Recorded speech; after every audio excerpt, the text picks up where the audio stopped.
Look, Donald Trump wants to spend tens of millions of taxpayer dollars to throw himself a big fancy parade with tanks in the streets. And on one level, this is ridiculous, right?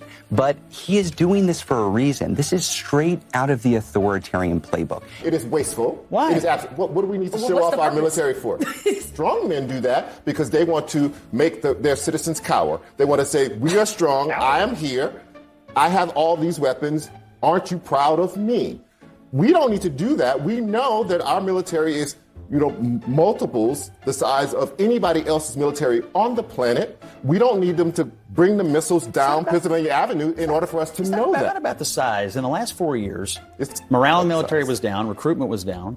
There is a concerted effort going on right now at the Pentagon, and it's already successful, to enhance recruitment and to enhance pride and the idea of joining the military. I think you all are discounting the idea that a national parade for our military to show off our military, to show pride in the veterans that have defended this country, and you all are mad about the veterans. He was just distasteful display for our armed services, because our armed services aren't about pomp and circumstance. They're about discipline, pride, service, things like that. And to see him sort of trot our soldiers out like that, it reminds me of what you see in China. You see it in, North Korea. Yeah. You see it in Russia. So I don't like that part of it. Obviously, the military parade is something that Donald Trump has been talking about since the campaign trail.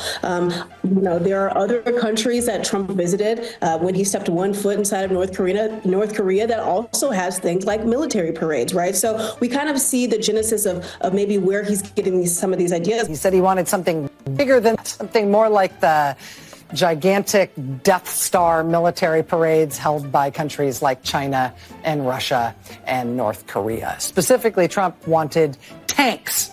He wanted tanks upon tanks rolling down the boulevards of Washington, D.C. The issue with tanks, though, is that they weigh a ton, which is way too heavy to roll down the streets of Washington, D.C. without destroying the streets of Washington, D.C. Honestly, the speed at which this is happening and the kind of concentrated push to do this, it doesn't have any parallel in situations where leaders came to power through elections. If you look at the early Putin or the early Orban or Erdogan, they didn't move at this speed. This resembles more after there's been a coup. To do this so quickly, to have a war on science, on welfare, on knowledge of every kind, so immediately, and to have somebody like RFK, Jr. there, that's very unusual, and even in the history of autocracy.